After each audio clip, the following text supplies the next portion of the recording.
Hello, my fellow Game Warriors. My name is TheGameWarrior, and right now today, I'm going to be bringing you guys the first video in a brand new series of mine called Life Story Wednesday.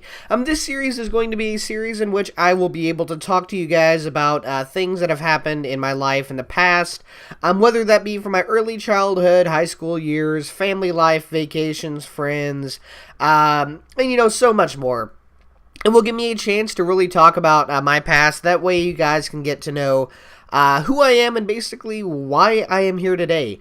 So since this is going to be the first episode of Life Story Wednesday, I thought I would like to take this opportunity to once again say who my family is made up of, and give a basic background of my life, more or less up to this point because of them. Firstly, my real name is Joshua, though it's mostly shortened down to Josh. And for the past 19 years of my life, now I have lived in the southern part of Indiana here in the United States. And for the most part, I think my family has lived here in this area for most of their lives as well, at least my immediate family. When I was born, I guess you can say that I was fortunate because I came into this world having a brother that was 10 years older than me, and I had 3 sets of grandparents instead of the normal 2, because my grandparents on my dad's side both divorced and remarried even when he was young. So that meant I've always called both sides there my grandparents because that's all I've really known, and to me, they are my grandparents.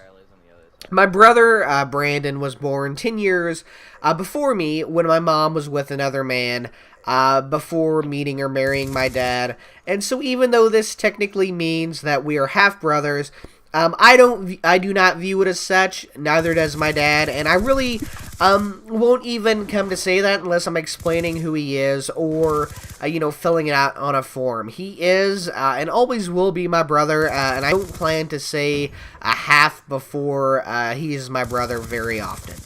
I was lucky in a way that my brother was 10 years older than me because we never truly had any sibling rivalry to speak of. Because I think part of it was, to be honest, it just wouldn't make much sense if a 16-year-old would get into a fight with a 6-year-old over anything. So we never really fought much. There were a few times, there always was. But we never even really fought. But he was there when I needed him, and that was always something I loved. I think I can say that I even started playing video games because of my brothers and my age difference. I did talk a little bit about this in Mail Monday, but because he was 10 years older than me, we couldn't exactly bond playing basketball or chase each other around doing tag or hide and seek. The age difference was too big to make anything, really work. So instead we played video games. At first we started sharing the controller with Mario and Sonic, and then we moved forward to other games and other consoles. The Nintendo 64 had some multiplayer games to where there could be 2 controllers and you could really play, two people at once. And some of my greatest moments with him actually come as a result of playing video games, as a result of watching movies, and as a result of doing stuff like that. So in a way, the age difference might have, changed how our relationship could have been if he was, say, 3 years older than me. But I think in the long run, it actually helped us anyway, because we never fought, and we bonded over things we really did both enjoy, and I am, as I said, grateful for that. Then, when I was around the age of 6 or 7, my parents got a divorce. At the time, I didn't really know what it meant. I just knew I was going to be living mostly with my dad, and I would see my mom after school and on various weekends. It didn't make much sense to me at the time, but now I understand why they had to do it. That it just, I understand it. I get it. Do I wish they wouldn't have got a divorce? Yes, I definitely do, but I think in a way it has changed me to be who I am today.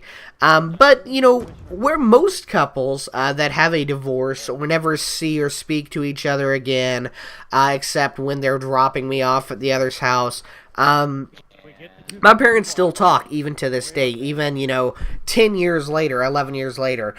Even though they had a divorce, we would still always have gatherings on both sides of my family.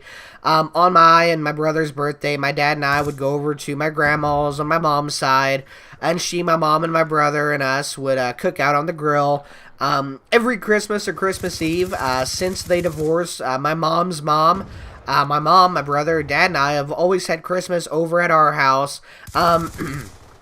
So even though they did go through a divorce, and my mom was dating and got married and then divorced and then got engaged later on, I guess you could say it was a divorce, but it was a divorce light. You know, it wasn't like a lot of other divorces. When they divorced, I moved in with my dad, who took custody of me, and I've been in this same house ever since, you know, for, like I said, probably 10 years now, 13 years now, something in there. And in a way, living with my dad has sure to have shaped my life and changed me into who I am today, without a doubt. My dad works in an auto factory for Toyota. He runs on the assembly line and delivers parts around on tow motors and forklifts. He heads out to work about 5 in the morning and does not get home until sometimes 6:30 at night. And when he does, he's tired, and on the weekends he doesn't want to do much because he's worked this week. And in a way, this has made me develop tendencies of an independent person. Unlike many of you, I am sure. Unlike many of you, I'm sure, definitely sure, that I regularly wash dishes. I do the laundry. I clean house on top of mowing the yard, doing work on the lawn. And I don't even get any kind of allowance for it. But when the time comes that I want a new video game, or need gas for my car, or need a new computer, he will pay for it, you know, without making me jump through any, or at least many hoops. So it's glad, and I'm glad for that anyway. Then, up until I could drive, I spent a large majority of my time after school at my grandma's house on my mom's side. Anyway, she was my unofficial third parent, and she was the only babysitter that I ever had. If there were to be a pie chart showing how much time I spent between my mom's, dad's, and my grandma's homes, I would almost have to say that my grandma would have occupied the biggest percentage. Her house was the house that I had the most fun. Her house is where I had my game systems. Her house is where I could hang out with friends on the block. She was always the home with the food. She was always the home where I really wanted to be. And if I ever, you know, wanted to talk about problems, about good things that were going on, she would be the person I would go to. And you can say what you want about that, but everybody has to have a grandma, a special grandma. And to me, she was always the one that was there for me. And because of her, I broke a little bit out of my shell and could start talking with different people. So she was a big part in my life as well. Then, finally in this list of 4, there is my mom, Stephanie. From all of the times, moments, and stories I have experienced with her, it could easily fill 2 books. One book, one novel, could be filled with bad times. And one novel as well could be filled with good. On the bad side, there are the times when she ran away to England, when she married a guy and then told me about it 2 weeks later. Getting engaged to a man who my brother threatened to beat to death with a baseball bat. Then there are good moments, the moments where she gave me encouragement to do what I believed in, even today. The times in elementary school when she was not going to allow me to be bullied, helping me find who I am as a person religiously.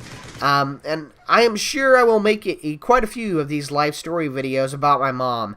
Most of the stories I will personally tell you will be of the bad times, but not because I think about my mom in nothing but the bad times, but simply because they are the most interesting things, and looking back at them now, I can really laugh at them. At the end of the day, my mom and I have had loads of disagreements, but from where I am in my place in life now, I realize nothing she's done is absolutely perfect, but my dad hasn't done anything perfect either. I don't hold a grudge against her because she is my mom, and that's what's important, and I love her for that. In a sense, these are the 4 main people that have shaped my life. My mom gave me the encouragement. My dad gave me the skills to survive. My brother gave me the passion for video games and, you know, putting up with older people. that sometimes will just be better than me with stuff. My grandma gave me the ability to really talk with people, just like I am today in this video. They each brought something different into my life, and I know I wouldn't be here without them. So if by chance, if any of you are watching this video right now, then please, God, don't tell any of the other three about this video, but thank you personally for being there for me. I really appreciate it. But for now, that about sums up the background for my immediate family. I just felt like the first video in this series should at least let you guys know where I am coming from. Now, since this video series here is just starting out, I'm hoping to bring some of the stories that I think you guys would want to hear most of all. So next week, I'm going to bring you some story either about my worst trip of all time, the story of why I started YouTube, or the story about my worst day in high school. But I will think about that and bring it to you in the future. But for now, this is the end of the video. My name is TheGameWarrior. Be sure you comment, rate, subscribe. But most importantly, I hope each one of you have a very good day.